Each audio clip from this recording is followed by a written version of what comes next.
Ce cours d'1 heure sur le Forex ne s'adresse pas aux personnes voulant réaliser un gros coup, aux personnes qui croient à l'argent facile ou aux personnes qui veulent virer leur patron en 6 mois grâce au Forex. Le trading est risqué et requiert des années de travail pour espérer commencer à tirer des revenus. La formation que je te propose aujourd'hui condense mes 5 années d'expérience. Alors peu importe ton niveau actuel, avec de l'attention tout au long de la vidéo, tu vas forcément apprendre beaucoup de choses. Voici le plan complet du cours qui va commencer sans plus attendre.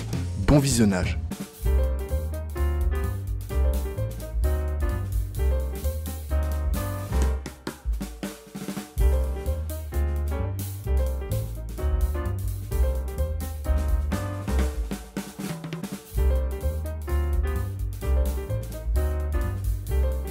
Le trading, que ce soit sur le Forex ou sur un autre marché, eh bien ça reste une activité d'investissement ou de spéculation. L'investissement, ça va être plus, par exemple, acheter des actions comme Coca-Cola, Apple, sur du long terme. La spéculation, ça va être le fait de faire du day trading, du scalping ou du swing trading, et bien sur des actifs financiers comme sur le Forex. Donc on retrouve vraiment deux branches principales d'activité sur les marchés financiers. Concrètement, on va acheter et vendre des devises à but lucratif, donc pour faire des bénéfices, pour gagner de l'argent et se tirer un salaire. Sachez que le Forex est le plus grand marché financier du monde. Donc comme je vous l'ai dit, il y a plusieurs marchés, il y a la crypto-monnaie, il y a les actions, il y a le Forex, il y a les matières premières, les indices boursiers, les métaux précieux et d'autres encore. Et le plus gros marché, c'est-à-dire là où il y a le plus de liquidités, d'argent échangé quotidiennement, et bien c'est le marché du Forex. Donc si à l'avenir vous devenez bon, ne vous inquiétez pas, vous pourrez donc aisément prendre votre part du gâteau. Enfin, c'est important de garder à l'esprit, les amis, que le Forex peut créer aussi bien des riches que créer des pauvres, d'accord? Il y a tout un tas d'histoires au quotidien de traders qui sont devenus riches grâce au Forex, grâce à leur activité sur les marchés financiers. Et à contrario, il y a d'autres personnes qui ont investi toutes leurs économies, qui ont tout perdu ou qui se sont fait arnaquer, parce que c'est vrai que c'est aussi un milieu qui malheureusement connaît beaucoup d'arnaques, donc faites attention. En tous les cas, c'est une activité qui peut vous emmener très loin, mais qui par contre, si vous n'avez pas la tête sur les épaules et la bonne psychologie, eh bien, peut vous ruiner, peut vous mettre en dépression. Donc vraiment, prenez tout ça au sérieux, les amis. C'est un des meilleurs conseils que je puisse vous donner.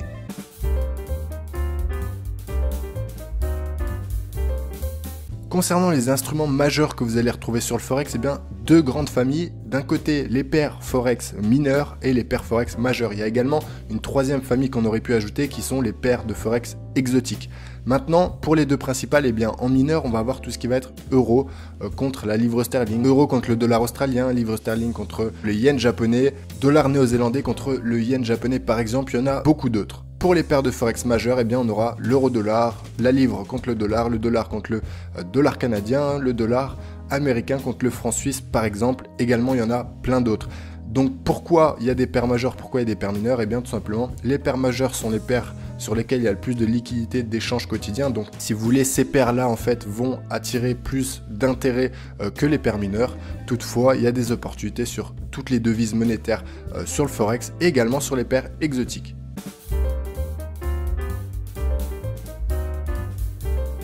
Pour la session européenne, ça va être 9h-18h grosso modo. Pour la session américaine, elle va commencer quant à elle à 14h et terminer aux alentours de 22h. Et après, dernière session de la journée, eh bien, on aura l'Asie, donc de 1h du matin environ à 9h. Et donc, grosso modo, c'est les périodes de forte activité sur les marchés financiers.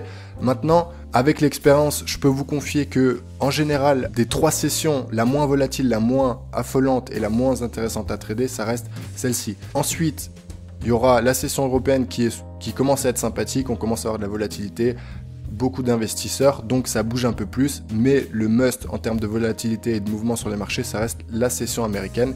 Et si vous voulez tout savoir, une fourchette d'horaire précise, eh bien, de forte activité sur les marchés financiers, sur le Forex, eh bien, de 14h à 18h, parce que on va avoir la fin de la session européenne, le début de la session américaine, c'est-à-dire que les deux mondes vont s'entrecroiser pour une même session et ça va faire beaucoup plus de monde, beaucoup plus d'argent échangé, beaucoup plus de trades pris sur les marchés financiers et notamment sur le Forex, et donc beaucoup plus de mouvements, beaucoup plus de volatilité, vous l'aurez compris. Donc en fonction de votre personnalité de trader, eh bien, si vous aimez la volatilité, le mouvement pour passer à l'action, ça sera plutôt dans cette tranche horaire-là. Si vous êtes quelqu'un déjà qui travaille toute la journée, qui n'a pas le temps, ça sera peut-être fin de session américaine, début de session asiatique.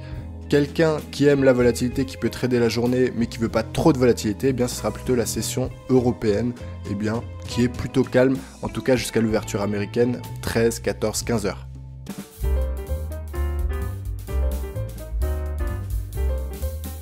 vous ai répertorié ici 16 mots importants à connaître dans le jargon du trading. Si vous êtes totalement débutant, eh bien ça va vous servir. Si vous avez quand même un peu d'expérience, que vous connaissez tous ces mots, vous pouvez passer à l'étape suivante. Alors en haut à gauche, on va définir ce qu'est le scalping. Eh bien c'est le fait de prendre une position à court terme sur les marchés financiers, que ce soit à la vente ou à l'achat. Le swing trading, quant à lui, ça va être une position un peu plus long terme, donc ça va être souvent plusieurs jours, voire plusieurs semaines, voire plusieurs mois, donc des positions un peu plus long terme, d'achat ou de vente, pareil, par exemple sur l'euro-dollar, sur la livre contre le franc suisse, etc., etc. Le day trading, ça va être le juste milieu entre les deux, donc souvent des positions à la journée qui peuvent s'étendre légèrement sur 1, 2, voire 3 jours. Quand on dit qu'on est longue sur un marché financier, c'est-à-dire qu'on est à l'achat et qu'on pense que le marché donc va monter. On passe ensuite à la bulle suivante. Une position, ça veut tout simplement dire qu'on a un trade, qu'on a soit un achat, soit une vente, encore une fois sur l'euro-dollar, peu importe la devise. L'analyse technique, ça va être le fait d'analyser un graphique au préalable, eh bien avant de prendre une décision d'achat ou de vente. On va détecter des tendances, des zones de prix, on va utiliser certains indicateurs techniques, on va essayer de dresser un schéma global de l'actif en question pour en tirer une action finale qui sera un achat ou une vente. L'analyse fondamentale, c'est l'analyse économique, par exemple du dollar, de l'euro, etc., qui vont vous aider, eh bien, en complément, selon moi, à prendre une décision sur un achat ou sur une vente sur les marchés financiers. L'overtrading, c'est le fait de trop trader, c'est-à-dire de prendre beaucoup trop de positions à la journée et de vous fatiguer psychologiquement. Le fait de shorter un marché, ça veut dire de le vendre. Le stop loss, le TP, eh bien ça va tout simplement être votre sécurité en cas de perte, c'est-à-dire que si vous achetez que le marché descend à un certain prix, eh bien votre stop loss va vous sortir de position. Et à l'inverse, si vous avez raison, si vous avez acheté que le marché monte, vous aurez un objectif qui va être votre TP et dès que le marché aura atteint ce prix, il va vous sortir de position en bénéfice. Le money management, le risque ratio et break-even. Alors le money management, c'est le fait de gérer son risque quand on prend une position. Le risque ratio, c'est de calculer notre retour sur investissement. Par exemple, si on risque 50 sur un stop loss, on espère gagner 100, 150, 200, donc x2, x3, x4. Break-even, ça signifie que quand on est dans le bon sens sur un trade, le marché monte, eh bien on va remonter notre stop loss au prix d'entrée de façon à sécuriser totalement notre position et à ne plus perdre d'argent. Le broker ou encore le courtier, voyez ça comme une banque qui va vous ouvrir un compte de trading comme un compte bancaire et qui va être l'intermédiaire entre vous et les marchés financiers. Donc les unités de temps, ça va être tout ce que vous voyez en haut à gauche, on le verra ensemble après dans la suite de la formation. Le daily, le 4 heures, le 5 minutes, le 15 minutes, ça va être des unités de temps qui vont vous permettre de trader différemment en fonction de chacune d'entre elles. La volatilité, c'est tout simplement l'influence, si vous voulez, sur les marchés. Des fois, il n'y en a pas, des fois, il y en a beaucoup. Et cette volatilité-là va être intéressante à prendre en compte dans votre trading au quotidien. Le fait d'être bullish, ça veut dire qu'on est haussier, donc c'est un marché haussier. Bearish, à l'inverse, c'est un marché baissier.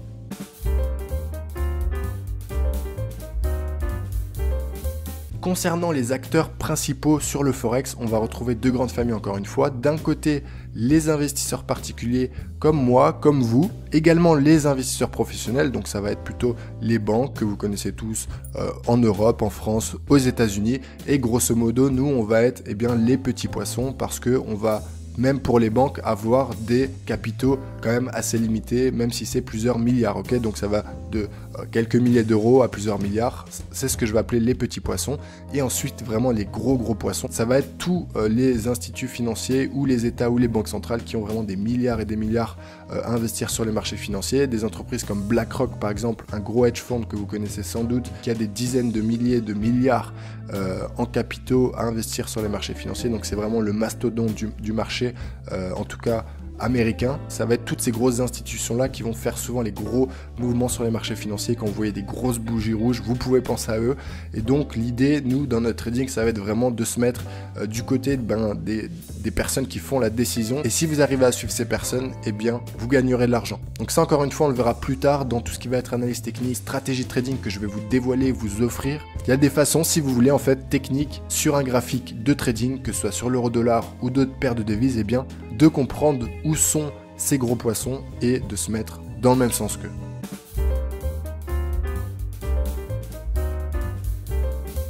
Alors comme plateforme pour avoir accès au marché financier, je vais vous conseiller MetaTrader 4. C'est une plateforme que j'utilise depuis mes débuts, qui est très efficace, très complète. C'est pas la plus moderne, mais vraiment elle fait le travail.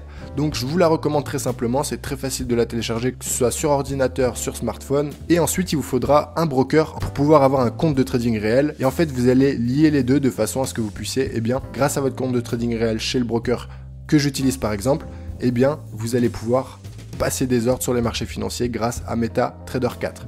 Donc si vous voulez ouvrir un compte chez le même broker que moi, eh bien c'est le premier lien sous cette vidéo, vous avez un lien, vous cliquez dessus et ça vous amènera directement sur la page d'ouverture de compte réel.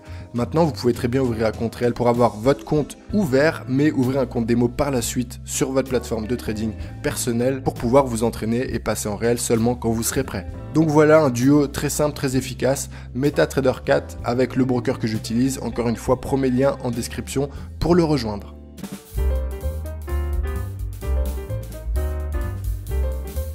Le trading sur le Forex implique un risque élevé et ne convient pas à tous les investisseurs.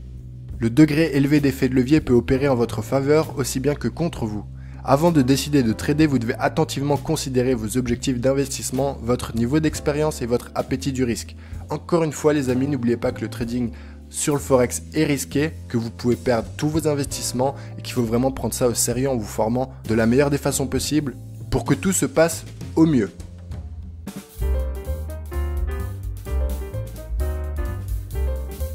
Pour que vous compreniez bien comment on utilise les pips, comment on les calcule sur les marchés financiers et sur le Forex, j'ai décidé de vous prendre l'exemple d'un capital 2000 € au départ, ok? Donc imaginons que vous avez ce capital 2000 € au départ et maintenant on va imaginer que vous preniez des positions à 0,10 sur MetaTrader 4 chez n'importe quel broker, c'est comme ça. Si vous utilisez cette application et qu'en prenant cette taille de levier de position, et bien que pour 10 pips parcourus sur les marchés, que ce soit dans votre sens ou pas dans votre sens, ça vous coûte 10 € ou ça vous rapporte 10 €. Imaginons maintenant que là vous avez vendu, ok? Vous avez vendu à 1,01, ok?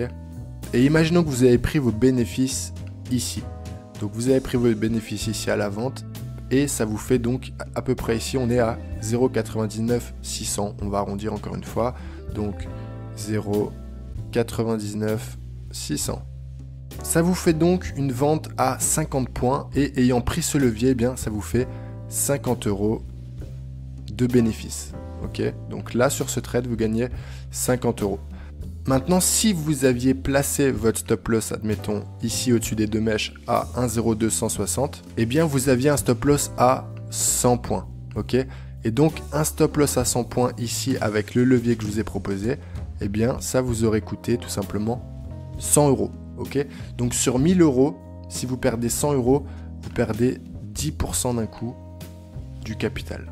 Donc il y a deux possibilités pour rester dans la marge des 2% de stop loss que je vous recommande, c'est soit vous mettez un stop loss plus court, ou soit vous n'utilisez pas ce levier là, qui est peut-être un peu trop élevé encore, mais vous mettez des positions à 0,05, ok? Ce qui veut dire que si là, même avec le stop loss à 100 points, vous perdez 50 €, ce qui fait plus 10 mais 5% du capital, ce qui est encore élevé. Donc si vous arrivez à placer des stop loss à 50 points avec ce levier là, eh bien, vous rentrez dans vos frais, vous perdez maximum 20 à 25 € et de cette façon, vous respectez les 2-3% maximum de pertes sur un trade sur votre capital de départ de 1000 €. Et une fois que votre capital de départ va grossir avec le temps et avec l'expérience, vous pourrez augmenter votre taille de position en levier ici, ce qui vous fera de plus gros bénéfices.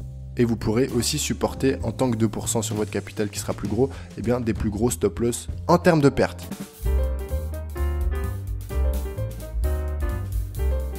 On va parler des unités de temps. Alors, il y a plusieurs unités de temps et on va commencer par les plus grandes, à savoir le mensuel que vous pouvez constater ici. Donc, une bougie, si on clique dessus, vaudra un mois entier. Donc, par exemple, la bougie rouge que vous voyez ici, que je vous montre, eh bien, fait un mois de cotation complète. Vous allez sur le weekly, et bien, cette fois-ci, une bougie vaudra une semaine. Donc, c'est vraiment des grosses unités de temps. Et par exemple, vous le voyez, un mouvement ici baissier en weekly sur l'euro-dollar, eh bien, a commencé début juin jusqu'à présent. Donc vous voyez que sur les grosses unités de temps, ça va être plutôt adapté pour les swing traders, mais en tout cas, c'est intéressant de les connaître.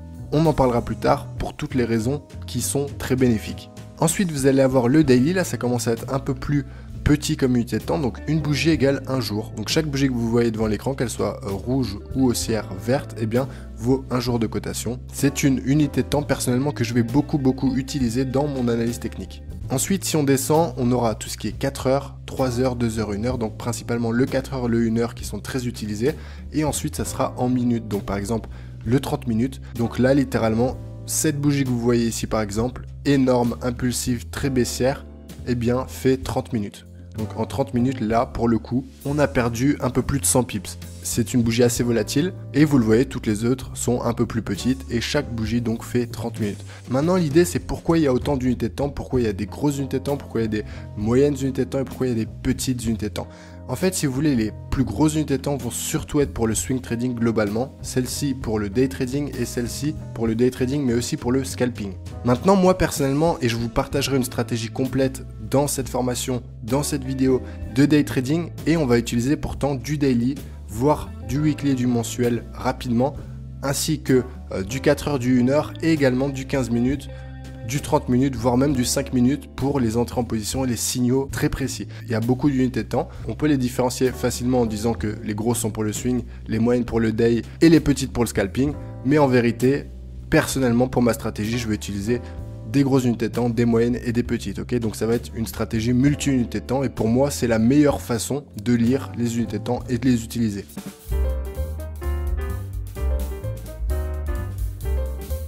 Alors sur le marché, il y a 3 types de tendances principales et on va commencer par la première qui est une tendance tout simplement neutre, soit un range. Tout simplement, c'est une phase comme ça de marché très plate. Le prix va se balader entre deux zones de prix. Il va tout simplement rebondir.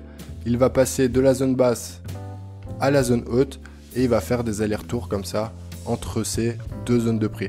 Alors pour tracer plus justement un range, on met bien une zone et non une ligne fixe parce que un support, une résistance est toujours une zone de prix et non une ligne fixe. Ça vous évitera bien des erreurs comme ça, de fausses cassures ou de mèches en traçant vos supports et résistances de cette façon. Et vous le voyez, là on a une première phase de marché donc qui est plate et qui est en fait sans tendance. Donc ça c'est vraiment le type de marché que moi personnellement je vais éviter. Il y a des stratégies de trading pour ce type de marché. L'achat par exemple du bas de la zone, la vente du haut de la zone selon la tendance précédente. Maintenant c'est pas, je trouve, la façon de trader le plus rentable. Ensuite on va avoir une deuxième phase de marché en tendance cette fois vraiment nette qui va être une tendance baissière. Donc la tendance baissière elle est très simple à reconnaître avec la loi de Dow également. En fait le marché dans une tendance baissière va faire des points hauts de plus en plus bas. Ok, vous pouvez le constater comme ça sur le graphique. Des points hauts de plus en plus bas et des points bas de plus en plus bas également. Ok, en gros c'est ça. Et évidemment pour chaque tendance ça sera plus ou moins propre et plus ou moins respecté, mais une tendance baissière fortement marquée stipule que les points hauts sont de plus en plus bas, les points bas sont de plus en plus bas, et la tendance n'est pas remise en cause tant que l'ancien point bas par exemple ici n'est pas cassé à la hausse. Donc là vous le voyez, on a fait la phase de range sur l'ancien point bas comme par hasard, et après malgré une fausse cassure ici, on a continué de descendre. Enfin, dernière phase de marché, ça va être la tendance fortement marquée, haussière cette fois. Et pareil, la loi de Dow, les points bas sont de plus en plus hauts dans une tendance baissière. Ok. Et les points hauts sont également de plus en plus hauts dans la tendance haussière. Donc voilà les 3 types de tendances que vous retrouverez tout le temps sur les marchés financiers. Et comme vous l'aurez compris, pour ma part dans mon trading personnel, je vais m'intéresser soit à la tendance haussière, soit à la tendance baissière.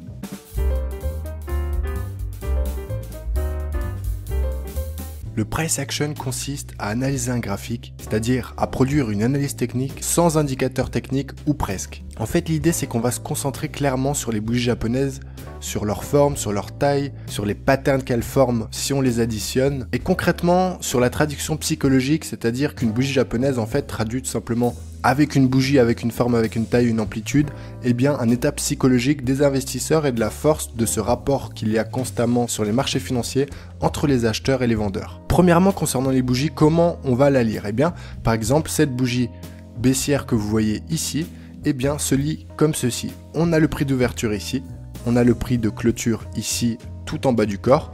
On a le plus bas ici sur la mèche basse et on a le plus haut sur la toute petite mèche haute. Pour une bougie baissière, à l'inverse, on a le prix d'ouverture en bas du corps, le prix de fermeture en haut du corps, le plus haut avec le haut de la mèche, le plus bas avec le bas de la mèche. Vous le voyez, chaque bougie a une forme différente et donc a une traduction psychologique différente. Par exemple, un doji ici, eh bien vous le voyez, il n'y aura presque pas de corps au niveau de cette bougie, c'est-à-dire que contrairement à cette bougie là où il y a un grand corps tout rouge, eh bien ici il y a un tout petit corps rouge et deux petites mèches hautes et basses. Ça traduit une indécision au niveau de la bougie et donc au niveau de la psychologie. Les investisseurs n'arrivent pas à se mettre d'accord à ce moment-là entre partir sur une hausse ou partir sur une baisse. Ok, donc il n'y a ni les acheteurs ni les vendeurs qui gagnent, si vous voulez, la main. Et donc cette lecture-là, je trouve qu'elle est plus saine que s'entourer de milliers d'indicateurs techniques partout dans l'écran, ne plus rien voir, etc. Parce qu'en fait, finalement, vous allez avoir l'information la plus juste, c'est-à-dire l'information de la psychologie des investisseurs et du combat qui se mène seconde après seconde sur les marchés financiers entre acheteurs et vendeurs. Si vous apprenez à voir derrière une bougie japonaise, eh bien, l'aspect psychologique des investisseurs, eh bien, votre trading s'améliorera si vous avez déjà commencé, et si vous commencez tout juste, eh bien, vous partirez sur les bons rails. Ça sera beaucoup plus facile tout simplement parce que les indicateurs techniques vous donnent certes des informations judicieuses parfois et pour certains indicateurs, mais souvent en retard. Et la façon dont les traders débutants généralement utilisent les indicateurs techniques les plus connus, eh bien, n'est pas bénéfique. Également, le price action va permettre de détecter des patterns. Par exemple, regardez ici quand on est en tendance sur un marché. Ici, on est en tendance donc baissière. Et le price action, donc les bougies japonaises, vont former des patterns de continuation de tendance parce qu'on est en tendance baissière. Ça aurait été la même chose en tendance haussière. Tant qu'on est en tendance, on va retrouver sur les marchés des patterns de continuation de tendance. C'est par exemple un fanion, un drapeau, appelez-le comme vous voulez ici. On a un mouvement baissier et le marché stabilise. Le marché fera toujours des pauses lors de sa tendance. Et c'est souvent là qu'il y aura les pièges, dans le sens où il y a des gens qui vont se dire c'est le point bas, on va acheter. Il y a des gens qui vont se dire non, non, non, il y a la tendance qui a commencé, on ne fait pas de contre-tendance, donc on continue. Et ce combat-là va donner lieu à une cassure au bout d'un moment, soit par le bas, soit par le haut. Et souvent, quand une tendance en tout cas est solide, eh bien, les statistiques sont pour que la tendance se poursuive après les fameuses patterns de continuation de tendance. Et comme on est en 4 heures, et bien parfois elles sont petites. Mais dans tous les cas, dans une tendance, vous avez tout le temps ces fameuses patterns de continuation et à chaque fois, et bien vous le voyez, en tout cas quand la tendance est forte, le marché poursuivra le sens de sa tendance précédente. On retrouve aussi à contrario des patterns de retournement de tendance grâce au price action. Vous le voyez ici, à nouveau, on vient d'une forte tendance baissière, très impulsive, avec quelques pauses dans la tendance. Vous le voyez, on peut facilement tracer des patterns de continuation de tendance ici à nouveau. On va prendre le temps de le faire ensemble, comme ça vous comprenez bien la mécanique. Et vous le voyez, à chaque fois on a la pattern, la cassure, la continuation. La deuxième impulsive, la pattern,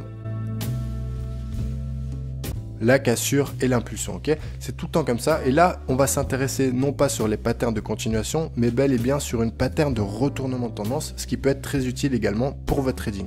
Vous le voyez ici en bas, on va former le fameux double bottom très connu qui prend la forme en fait d'un W avec deux jambes. Vous allez avoir le marché qui va former deux jambes de baisse puis qui va casser sa ligne de coup pour repartir dans l'autre sens. Vous le voyez, on a donc ce fameux W avec une jambe de baisse, une deuxième jambe de baisse. On peut symboliser la ligne de coup à peu près à ce niveau-là. Ce n'est autre en fait qu'une résistance qui est en fait après ce point bas l'ancien point haut. Donc si on vient sur cette deuxième jambe là de baisse casser l'ancien point haut, au niveau de la loi d'Ohm on inverse la tendance baissière et donc on donne place à un nouveau cycle. Et ça symbolise aussi en pattern technique par le fameux double bottom, très répandu, très connu. Et d'ailleurs méfiance avec ces patterns quand même parce que les grosses institutions savent que les traders débutants en raffolent et piègent parfois, c'est-à-dire font ce genre de pattern pour continuer finalement la tendance. Donc aucune pattern n'est magique, aucun indicateur technique sur les marchés non plus n'est magique, rien n'est magique, c'est que du bon sens, de la réflexion et se mettre à la place des autres.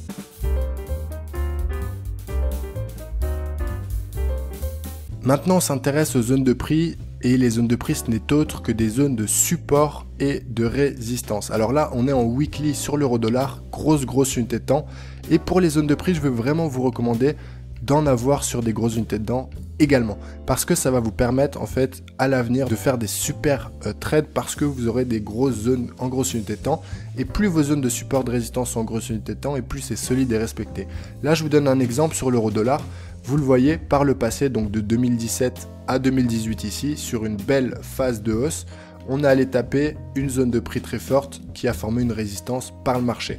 Le marché ensuite, qu'est-ce qu'il a fait? Eh bien, de 2018 à mai 2020, il a fait une correction depuis en point d'ancrage et en point de départ, la résistance. Ok, jusque là on est d'accord, c'est facile à suivre. Et ensuite, on retourne attaquer la résistance formée par le marché en 2017, quasiment début 2021. Et quand on est là, à ce moment-là, début 2021, eh bien, on sait que par le passé, ça a été une énorme zone qui a rejeté fortement les cours. Qu'est-ce qu'on se dit? On se dit que cette zone de prix peut être potentiellement travaillable, eh bien, à la baisse, ok? C'est à ça que servent les zones de prix. Et sur les grosses unités de temps, le marché viendra pas souvent les travailler, mais quand il viendra, par exemple, une fois, 2 fois par an, eh bien, ça sera des grosses opportunités pour vous de faire des trades ultra safe et ultra puissants, parce que regardez ce qui se passe par la suite. C'est tout simplement magnifique, ok? Pas magnifique pour l'euro, mais en tout cas magnifique en termes techniques, en termes chartistes et en termes de trading pur et simple, tout simplement, les amis. Le but, c'est de tendre vers des gros trades comme ça. Je dis pas que vous allez réussir à tenir toute la baisse qui dure des mois et des mois, mais si vous travaillez la baisse déjà par palier, c'est-à-dire vous commencez sur une jambe ici, vous voyez une stabilisation, vous attendez une cassure pour reprendre la tendance, comme je viens de vous l'expliquer juste avant, tac, vous prenez une deuxième jambe de baisse, vous voyez, vous travaillez ça parce que vous savez que là, il y a un fort point d'ancrage de beaucoup de vendeurs, des acheteurs certainement qui larguent beaucoup de positions, c'est une forte résistance en grosse unité de temps. Vous savez que maintenant, ici, quand on est là en temps réel, maintenant bien sûr, on est très loin de cette zone, mais en temps réel, c'est intéressant de commencer à chercher des ventes en plus petite unité de temps. Donc les zones de prix se tracent sur les grosses unités de temps parce qu'elles ont plus de valeur, et vous pouvez avoir après des zones de prix, ce qu'on va appeler intermédiaires. Donc on va se mettre en daily et on va regarder ce qu'a fait le marché. Donc là c'était la zone de retournement, mais en daily, après vous le voyez, des zones de prix, il y en a beaucoup. Il y en a tout le long des tendances que le marché fait en fait. Et le but c'est de les tracer, de les repérer et après de les utiliser à bon escient, c'est-à-dire attendre que le marché vienne dessus, savoir quoi regarder quand le marché est dessus, c'est-à-dire attendre et constater les bons signaux d'entrée en position et après agir. Vous le voyez ici, on a résistance, support, le marché se balade, cassure, reteste. Ici, en plus à l'aide d'une moyenne mobile 50, boum, on repart à la baisse, super mouvement. C'est constamment ça, c'est constamment des mouvements entre différentes zones de prix, donc à vous de bien vous entraîner à les tracer. Je vous conseille de les tracer, au minimum vous descendez sur le daily, et après avec vos zones daily, eh bien, vous cherchez en plus petite unité de temps pour travailler des trades. Là pareil, regardez les amis, on a un énorme support, eh bien, en weekly, on le trace, on le constate, même si c'est un ancien support, je suis sûr que au niveau des 1,05, ça a dû batailler sévère. Plus récemment, on va aller voir ça. Qu'est-ce qui s'est passé au niveau des 1,05? Eh bien, vous le voyez ici, comme par hasard, le marché a rebondi sur les 1,05 ici. Okay, donc, c'est jamais un hasard. En fait, le marché se souvient tout le temps des zones qu'il a travaillées. Et si c'est des zones fortes, eh bien, ça procure tout le temps, en tout cas, en premier appui, des rebonds. Là, c'est quand même un rebond qui vous donne 350 pips. Donc, si vous aviez tracé juste ce support ici en weekly, vous savez que c'était une énorme zone, les 1,05. Et bien là, quand le marché revient dessus, avec en plus une belle englobante weekly dessus, vous avez le signal parfait pour profiter de la bougie suivante haussière.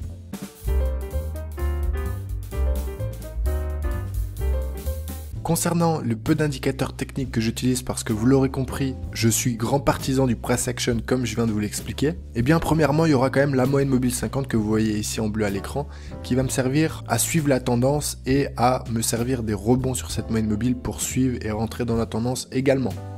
Vous le voyez à quel point c'est efficace ici.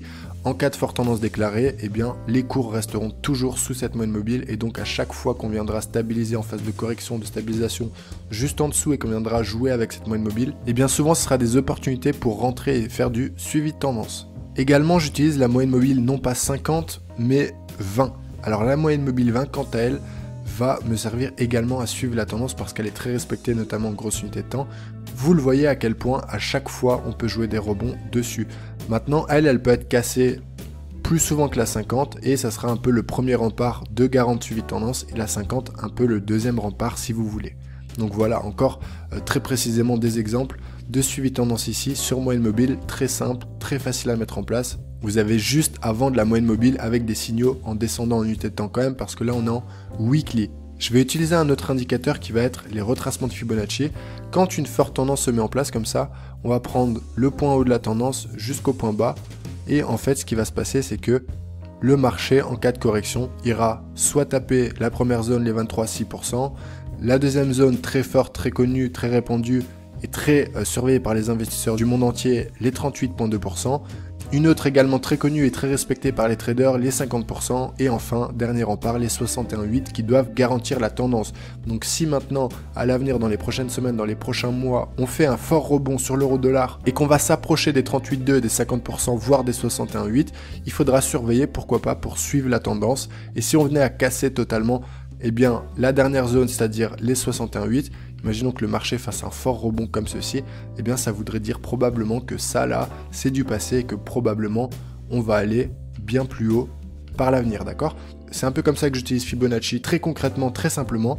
Je vais l'utiliser quand une forte tendance se déclare, eh bien pour trouver des points de reprise de la tendance tout simplement. Enfin, dernier indicateur que je vais utiliser souvent, c'est le RSI. Et le RSI va me servir dans pas mal de situations. Je vais vous résumer lesquelles. Déjà, au niveau des paramètres, la périodicité, je mets pas 14, je mets 21 parce que je le trouve plus juste. Et il y a moins de faux signaux de cette façon. Au niveau du style, on va enlever ça. Le reste, on est bon. Et on va valider. Voilà, donc très simplement le RSI, comment j'utilise? On va avoir une zone médiane des 50%. Je vais l'utiliser souvent parce qu'en fait, une fois qu'on va passer en dessous ou au-dessus, ça voudra dire qu'on inverse, qu'on continue la tendance. Ça va vraiment me servir en suivi tendance et en retournement de tendance aussi. La seconde utilisation que j'ai du RSI, c'est pour détecter des divergences. D'ailleurs, on commence à en avoir une sympa sur l'euro-dollar en weekly. Vous voyez qu'ici, le marché fait des points bas de plus en plus bas. Et à contrario, le marché au niveau du RSI va faire des points bas de plus en plus haut. Vous le voyez, ça peut traduire un essoufflement du marché. Peut-être qu'on est déjà beaucoup descendu en effet et que les investisseurs commencent à se dire attention, on travaille les 1, c'est peut-être pas une bonne idée de passer en dessous. On est peut-être beaucoup descendu. Est-ce qu'on ferait pas un rebond avant, pourquoi pas après une baisse plus profonde encore? Mais là, en tout cas, le RSI nous montre un essoufflement. Et ça, c'est les premiers signaux de potentiel retournement à venir. Donc à surveiller, ce n'est absolument pas un conseil d'investissement, c'est juste la traduction qu'on fait d'une divergence et l'utilisation que j'en ai. Vous voyez également qu'il y a des zones de surachat et de survente sur le RSI, je les utilise personnellement pas, je trouve que c'est pas très judicieux, à part en grosse unité de temps comme en weekly. Vous voyez, dès qu'on s'approche des 70% quand même, c'était ici, on va avoir un rejet des prix. Également ici, là on est au niveau des 30, donc à voir si on remonte, mais en tout cas, je n'utilise pas trop cette façon de faire parce que sur les plus petites unités de temps, en tout cas, c'est pas très respecté, d'accord? C'est-à-dire que vous pouvez rester longtemps en surachat, longtemps sur vente, et donc c'est pas très raisonnable de trader de cette façon, c'est un peu trop hasardeux je trouve. Regardez par exemple ici, même en weekly, vous voyez qu'ici, on fait un point haut sur le marché, il est ici, et vous voyez qu'on fait un deuxième point haut plus haut que le précédent sur le marché, plus haut de 500-600 points quand même. Et ici, on est au même niveau, donc là c'est pareil, c'est une divergence magnifique. Alors là, la divergence sur le RSI, elle sera plate, mais on la considère comme baissière, puisque là, c'est pour un retournement baissier, ok? Mais en tout cas, vous voyez qu'au niveau du surachat, on y reste un moment. On ne monte pas plus haut dans le surachat ici, alors qu'ici, on est beaucoup plus haut. Donc si on a acheté ici, on a l'impression d'être au même niveau ici, alors que là, on est en perte de 600 points quand même.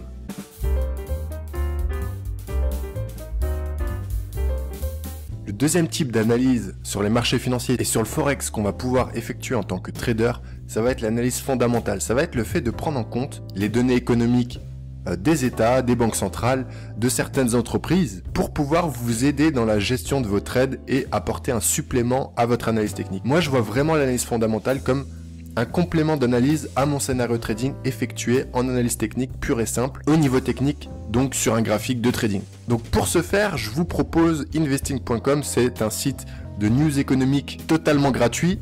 Et ce site, ce qui est intéressant, c'est qu'il va vous proposer un calendrier économique. On va d'ailleurs aller le voir tout de suite.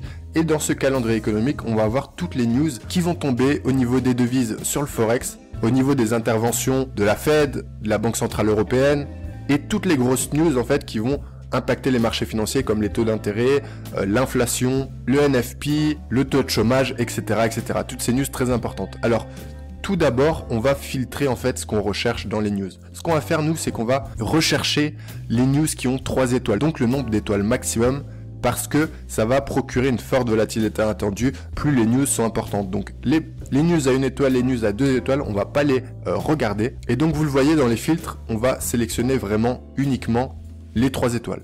On applique et on va s'intéresser par exemple aux news de la semaine prochaine et voir s'il y a des grosses news très importantes.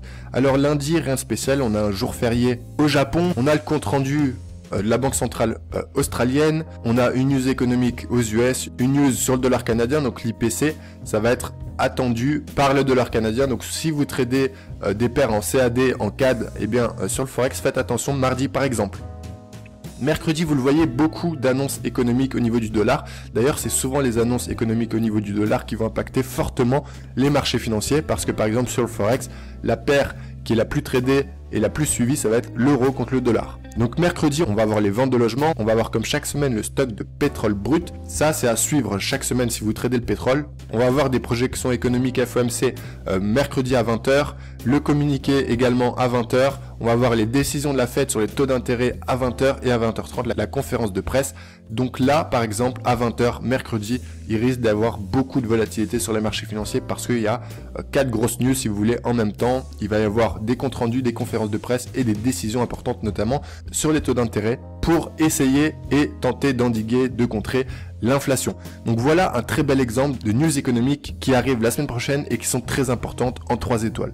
Jeudi, c'est un peu plus calme, on a quand même les inscriptions au chômage hebdomadaire au niveau des Américains, donc c'est à suivre quand même. Et vendredi, on termine à 20 h par un discours de la Fed de Jérôme Powell. Donc pareil, news importante à suivre. Donc vous l'aurez compris, vous filtrez les news les plus importantes et vous suivez ça semaine après semaine. Et quand vous voyez comme mercredi à 20 h qu'il y a beaucoup d'annonces et beaucoup de remue-ménage à venir potentiellement, eh bien vous sécurisez un maximum vos trades, vous les coupez, vous mettez à break-even si vous avez de l'avance parce que dans ce genre de news, les marchés deviennent souvent irrationnels. Des grosses bougies à la hausse, des grosses bougies à la baisse.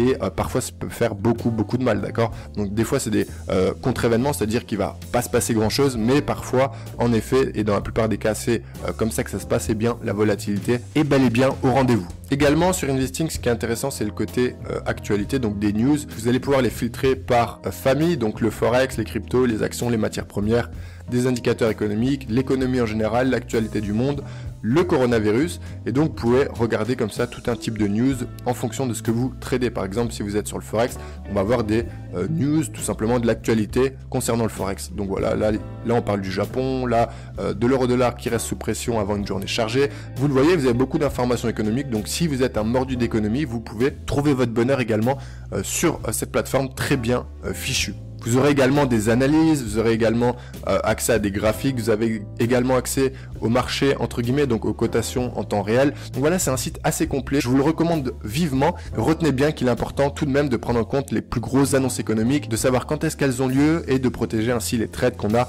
sur le Forex.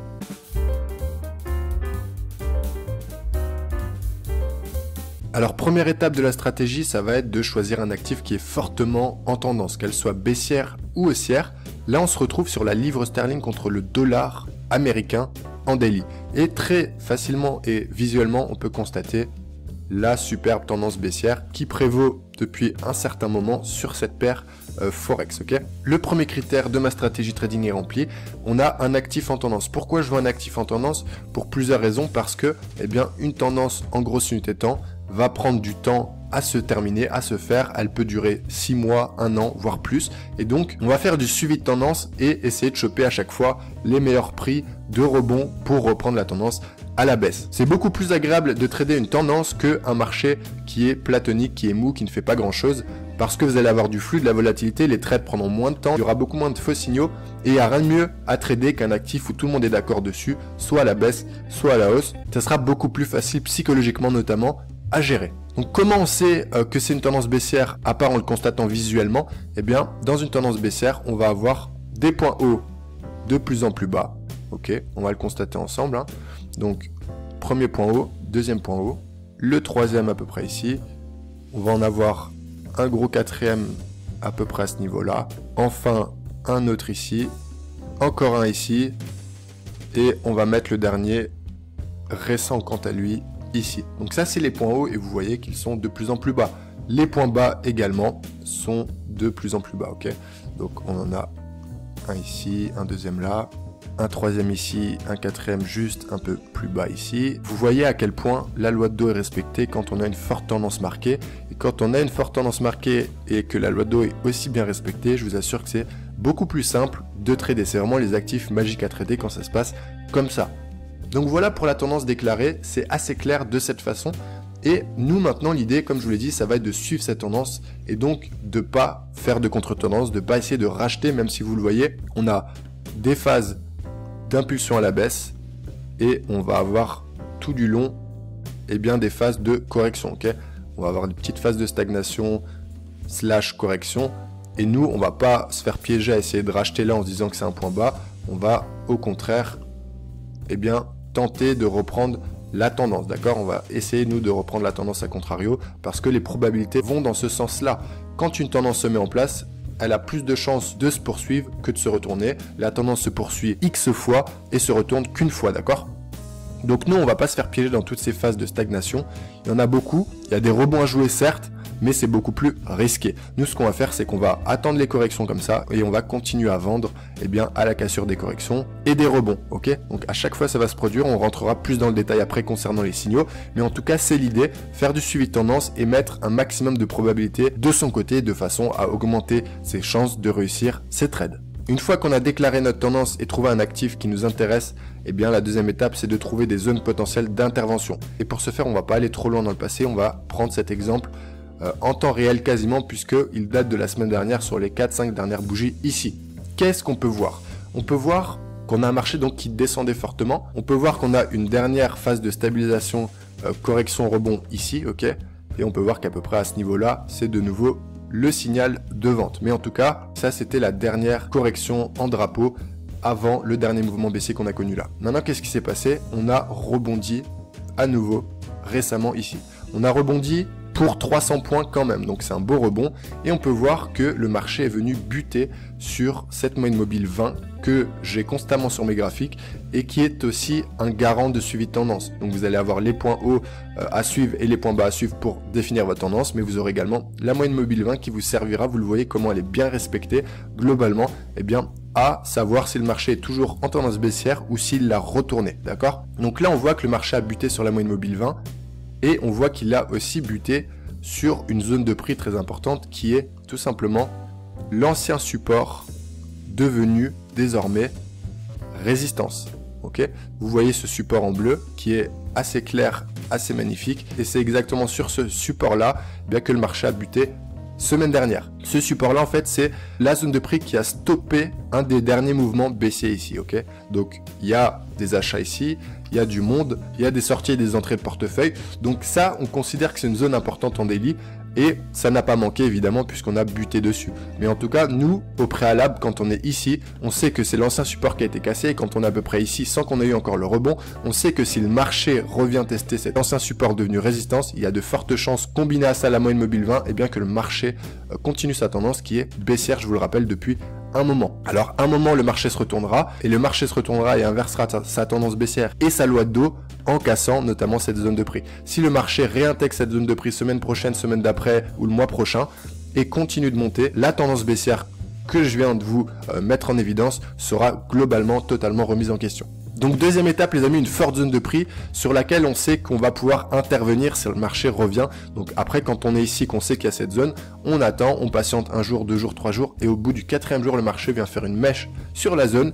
Et après l'idée ça va être quoi? Ça va être de descendre en unité de temps pour trouver le signal parfait. Donc on va chercher les signaux dans la zone clé en plus petite unité de temps. Donc là on est en daily, on va déjà aller sur du H1 pour voir ce que ça donne et pour voir qu'est-ce qui s'est passé sur la zone les amis. Voilà, donc il n'y a pas besoin de mots, parfois une image vaut 1000 mots. Regardez cette bougie impulsive, énorme à la baisse qui fait 200 points en 1 heure.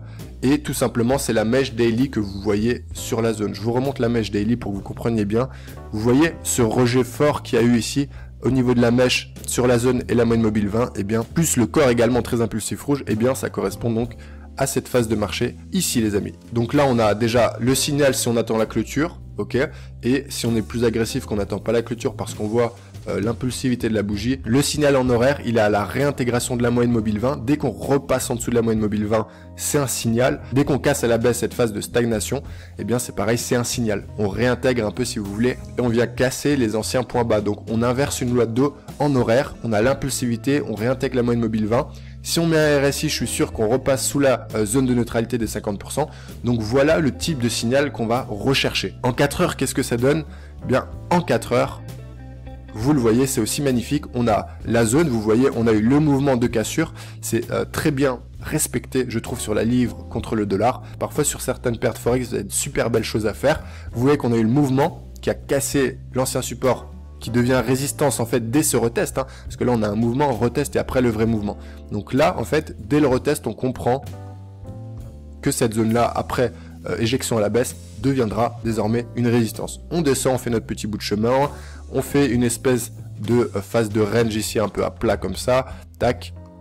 Et après on repasse dessus, on va tester la nouvelle résistance du coup, la zone de prix dont je vous parle daily, et on met cette super impulsive. Donc si vous tracez votre zone daily en analyse technique au préalable, vous vous trouvez à peu près ici, vous laissez le marché monter sur votre zone et vous attendez le signal parfait, vous rentrez, stop loss sur les plus hauts, dès que vous avez de l'avance, stop loss break even, vous laissez courir le marché et c'est parti en fait. Et là vous pouvez même faire 2 trades, vous avez le premier mouvement ici, vous avez le retest sur la moyenne mobile 20 H4 et pareil ici là, la bougie ici rouge, c'est le signal de reprise baissière. Donc vous pouvez faire le gros mouvement, sortir complètement, attendre le rebond, ici vous attendez le signal. Si on va à cet endroit là, on va voir ce qui se passe en H1, vous voyez on a le mouvement, on a la correction et en H1 c'est vrai que c'est un peu plus mou, c'est pas super sympa, mais vous voyez que globalement le prix réintègre quand même à nouveau la moyenne mobile 20, on reste en dessous, on joue un peu, mais à chaque fois on fait des points bas de plus en plus bas, jusqu'à un dernier mouvement fortement baissier ici, qui va donner 100 points, ça peut être un day trading sympa.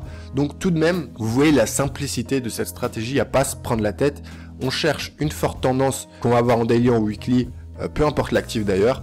Ensuite, on va tracer notre zone de prix forte, ok? Donc là, on a analysé la tendance, on trace notre zone de prix potentielle sur laquelle on aimerait que le marché aille rebondir et qu'on puisse rentrer. Une fois que le marché est dessus, on va descendre en unité de temps. Et une fois qu'on par exemple en 1 heure, on peut même descendre en 15 minutes, en 30 minutes pour des signaux, il n'y a pas de souci. Eh bien, on est sur la zone, on attend le signal, on attend un maximum de signaux qui vont dans notre sens de scénario. Et après, on passe à l'action avec un bon money management de 2% sur le stop loss. Un bon risque ratio parce que si vous mettez le stop loss à 1,17,5 que vous rentrez à 1,16,8, vous avez un stop loss de 50, 60, 70 points. Et derrière, c'est pour aller chercher 100, 200 points. Donc vous avez un bon risque ratio, c'est respecté. Et les TP, ça se place tout le temps en fonction des zones suivantes. Donc là, si vous rentrez ici, vous savez que la grosse zone suivante de travail, vous le voyez, elle est ici. Hein. Donc vous allez tout simplement vous dire que vous sortirez de position, en tout cas une bonne partie à peu près dans cette zone de prix et vous le voyez que le marché y est allé sans problème, d'accord? Donc là vous sortez et vous pouvez à nouveau rentrer à la cassure du range par le bas ou quand on repasse sous la moyenne mobile 20 avec signaux en descendant en M15. Une fois que vous êtes en trade, les amis, c'est que de la psychologie, de la patience. Tant que le marché ne vous dit pas de sortir et n'inverse pas votre scénario, vous n'avez aucune raison de prendre vos bénéfices parce que si vous sortez trop tôt, si vous prenez la mauvaise habitude de sortir trop tôt à 20-30 pips de bénéfices, vous allez laisser beaucoup trop d'argent sur la table. Et selon moi, devenir trader rentable en gagnant 10, 15, 20, 30 points maximum par trade, c'est vraiment compliqué parce qu'il va falloir en faire beaucoup. Et statistiquement, on va se tromper. Donc, vous allez réduire vos chances d'être rentable sur le long terme. C'est beaucoup plus fatigant psychologiquement de gérer beaucoup de trades à la journée que d'en faire un voire deux, mais ça va être des trades de qualité bien réfléchis en day trading avec une bonne analyse en grosse unité de temps en amont.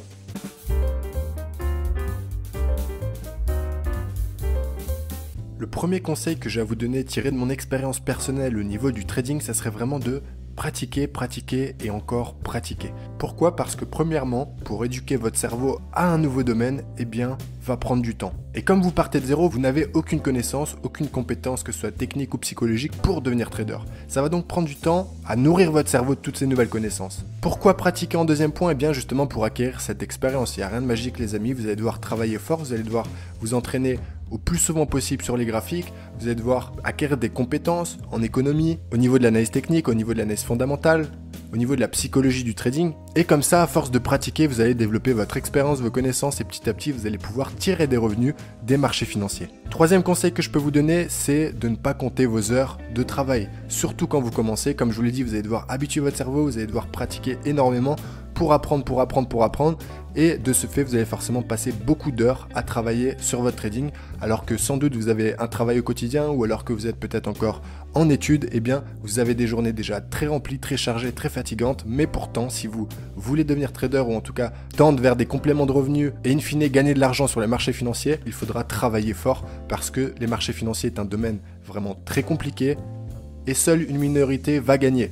Donc ne comptez pas vos heures, ayez la grinta de travailler plus que les autres, de travailler fort, de ne pas vous plaindre, de vraiment être en mode robot pendant quelques années pour atteindre vos objectifs. En pratique concrète, je peux vous recommander de bouffer du graphique. Cette expression, je l'adore parce qu'elle est tellement parlante.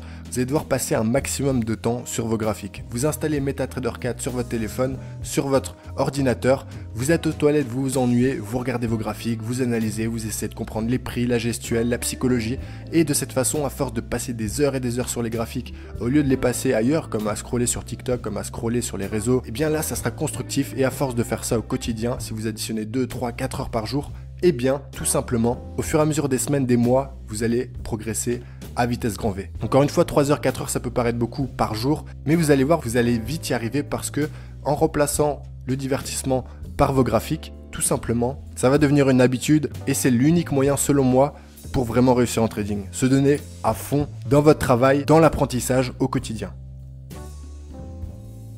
Deuxième conseil très important que je vais vous donner si vous débutez, c'est de travailler avec un broker de qualité. Alors comment on reconnaît un broker de qualité? Eh bien premièrement par sa régulation. Que ce broker soit régulé au niveau asiatique, au niveau européen ou au niveau américain, on s'en fiche entre guillemets, il faut simplement une régulation officielle du continent sur lequel le broker est installé. Ça me permet de faire le pont avec les zones de paradis fiscaux et souvent des brokers qui sont installés à Chypre et dans ce genre de paradis fiscal, eh bien sont à éviter tout simplement parce que souvent ça va être des arnaques, d'accord? Donc évitez tout ça. Si vous voulez plus d'informations, vous allez sur la liste noire des brokers faite par l'AMF, donc l'autorité des marchés financiers, et de cette façon vous verrez si le broker que vous utilisez ou le broker qui vous attire, eh bien, est sur liste noire, donc à éviter. Ce qu'il va falloir regarder aussi, c'est les commissions, tout ce que va vous prendre en termes de finance votre broker. Donc ça va être au niveau du spread. En fonction des brokers, il y a des tailles de spread différentes. Donc quand vous achetez à un prix, eh bien, il y aura un petit écart de prix. Vous allez rentrer un peu plus haut par exemple ou un peu plus bas. Et en fait, c'est la commission que va prendre le broker. Donc certains abusent un peu, donc à surveiller aussi. Parce que si vous commencez, vous avez forcément un petit capital. Et si vous avez par exemple 500 € ou 1000 €, eh bien si le broker vous ruine en commission, déjà que c'est compliqué au début le trading, on perd beaucoup dans ces trades. Donc si en plus le broker se gave littéralement sur votre compte de trading, ça va être compliqué de survivre. Ensuite, point important selon moi pour un broker de qualité, c'est le SAV, il faut qu'il soit réactif. Dès que vous posez une question par mail ou en chat en direct selon le broker, eh bien, il vous faut une réponse dans les heures qui suivent, maximum dans les 24 heures, sinon c'est pas assez sérieux je trouve. Ensuite, des retraits rapides, donc peu importe le montant, que vous vouliez retirer 500 € de bénéfices ou 15 000 € ou voire plus, eh bien il faut que le broker soit en capacité de vous les envoyer tout simplement en 2-3 jours ouvrés, maximum 5 jours, donc une semaine maximum. Sinon, il y a anguille sous roche et c'est compliqué. Si le broker prend 3 semaines à vous envoyer 1200 € de bénéfices, je vous conseille de fuir tout simplement. Donc si vous n'avez pas encore trouvé de broker qui réunit toutes ces qualités et toutes ces conditions, et si vous n'avez pas envie de vous prendre la tête avec tout ça, eh bien vous pouvez tout simplement ouvrir votre compte réel chez le même broker que moi, celui que j'utilise depuis plusieurs années. Il remplit évidemment toutes les conditions que je viens de vous énumérer. Et pour ouvrir un compte réel, c'est très simple, vous allez sous cette vidéo, en description, il y a 3 liens. Vous cliquez sur le premier lien et vous atterrissez directement sur la page d'ouverture de compte réel. Troisième point très important et conseil que je peux vous donner, c'est d'avoir une vision long terme. Pourquoi? Parce que premièrement, vous allez être très déçus les amis si vous arrivez dans le trading pour avoir tout de suite. L'argent rapide n'existe pas, que ce soit dans le trading, que ce soit dans un autre business en ligne, que ce soit dans un business physique. On ne vous donnera jamais rien gratuitement et bien sûr que ça va prendre des années avant de devenir compétent et rentable dans ce domaine. Tous ceux qui vous vendent le contraire sont des menteurs, ont quelque chose à gagner, à vous faire croire que vous allez réussir rapidement, ok? Ça me permet la transition sur les influenceurs en général qui vous vendent l'idée que vous pouvez gagner beaucoup d'argent en trading rapidement, même sans compétences, en suivant des signaux, en suivant des traders ultra talentueux. C'est compliqué les amis de commencer dans le trading de cette façon, ça vous mènera nulle part et j'espère que pour la plupart d'entre vous, vous en êtes rendu compte. Donc oubliez ces paillettes, oubliez ces rêves d'argent rapide, oubliez le fait de virer votre patron en 3 semaines et demie. Vraiment, en trading, en 6 mois, même en 1 an, vous n'obtiendrez pas grand chose, d'accord? Donc soyez prêts à travailler, encore une fois, dans une vision long terme, à ne rien lâcher et à être là avec des valeurs et des envies sérieuses et surtout avec une éthique de travail, ok? Si vous voulez, les marchés financiers ne laissent aucune place pour les personnes qui veulent faire un gros coup et qui pensent que ça va être le monde des bisounours. Concernant cette vision long terme, je terminerai simplement par vous dire d'être prêt à travailler des années et des années sans avoir aucun résultat financier. Si vous n'êtes pas prêt à répondre à oui par cette question, ça va être compliqué pour vous de réussir dans le trading et peut-être qu'il serait plus judicieux de changer de voie directement, ok, d'aller vers quelque chose de plus simple tout simplement, mais soyez prêts vraiment à travailler beaucoup pendant longtemps et évidemment que si vous êtes prêt à traverser cette étape très compliquée du début, les choses vont s'améliorer, les résultats vont arriver et votre vie pourra petit à petit changer.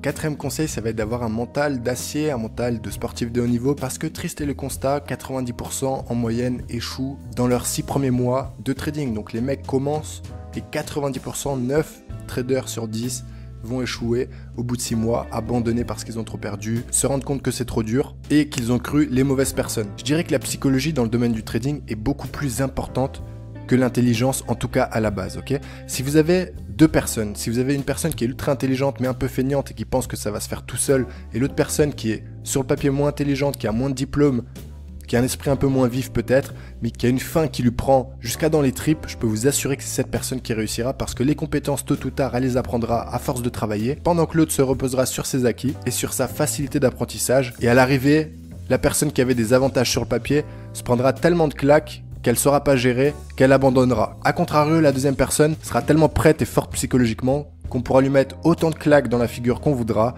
elle continuera d'avancer jusqu'à atteindre ses objectifs. Parce que c'est plus fort qu'elle, parce qu'elle a peut-être pas le choix, parce qu'elle veut changer de vie, pour tout un tas de raisons qui lui seront propres, elle réussira. Ok, donc la psychologie, c'est vraiment ultra important.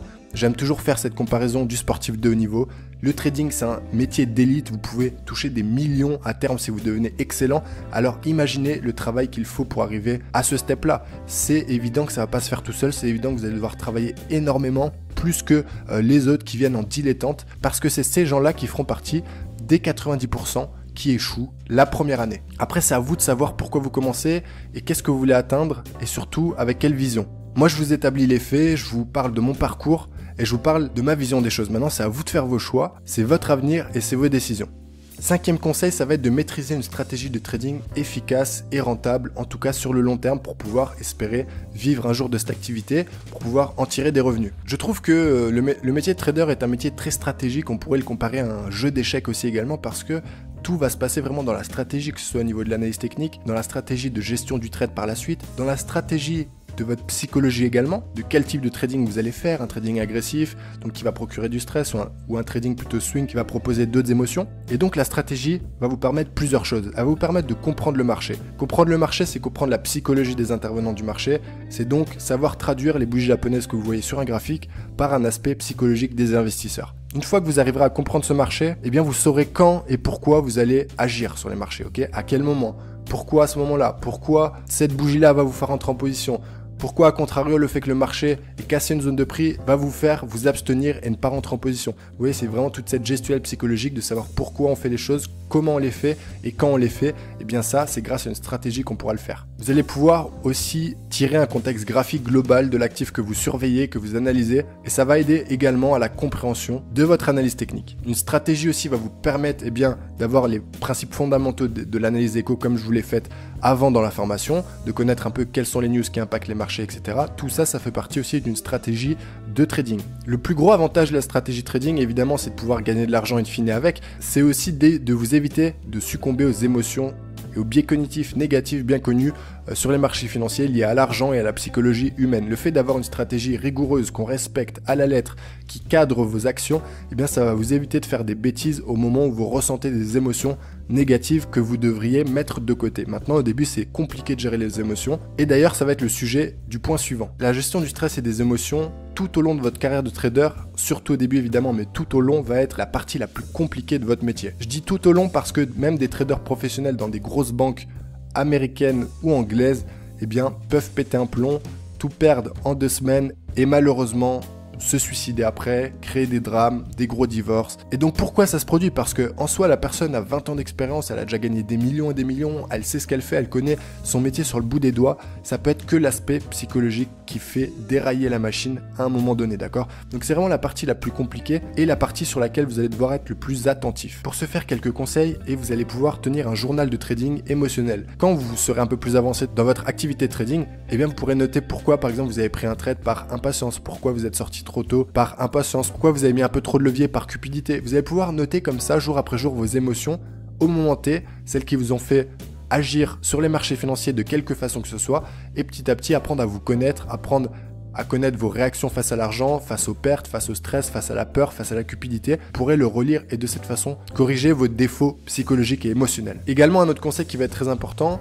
ça va être de savoir vous relaxer, vous vider la tête, faire autre chose, quitter les écrans parce que c'est vrai que le trading c'est stressant, c'est addictif aussi, ça vous procure une forte agitation mentale, ça vous procure beaucoup d'activités donc au niveau des neurones, au niveau de votre psychologie, au niveau de toutes vos émotions corporelles, ça vous fatigue beaucoup. Donc si vous passez par exemple trop de trades, si vous faites un overtrading, etc., ça peut vous épuiser psychologiquement. Ça peut aller jusqu'au burn-out évidemment. Donc soyez vigilants sur le fait de savoir vous octroyer des pauses. Ça peut être après des bonnes performances de couper les écrans, de partir 2 jours en week-end pour vous récompenser, pour vous vider la tête, pour recharger les batteries. Ça peut être juste une balade en forêt, ça peut être une sortie en vélo, ça peut être, je sais pas, pour certains de la méditation. Trouvez vraiment ce qui vous relaxe, ce qui vous détend. Tous les jours, n'oubliez pas de prendre 1 heure pour vous.